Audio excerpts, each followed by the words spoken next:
Hi, I'm Mark from Overlandish, and today I'm here to show you how to properly deploy your Rainfly from your brand new weather pack. Before we set up your Rainfly, set up your footprint and your tent where you want to camp. So now that your footprint and tent are set up, empty the rest of your weather pack and take out your stakes and your Rainfly. Step number 1, put your Rainfly over your tent, making sure to line up those vents for the Rainfly and the tent. Once you got those lined up, hold down. The Rainfly will actually nest right onto the tent. Step number 2, it's time to stake down your Rainfly. Start from the front of the tent, staking down the front 2. Then go to the back of your tent, make it nice and tight, stake those down, and then go to the center of the tent, stake those down, and finally, you're gonna do the center of your front door.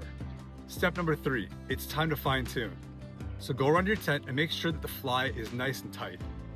What you're doing here is you're gonna make the tent and the fly look good because that means it's gonna work good. So now that your fly is all set up and your tent's looking good, open up that front door and appreciate your brand new vestibule. Happy camping.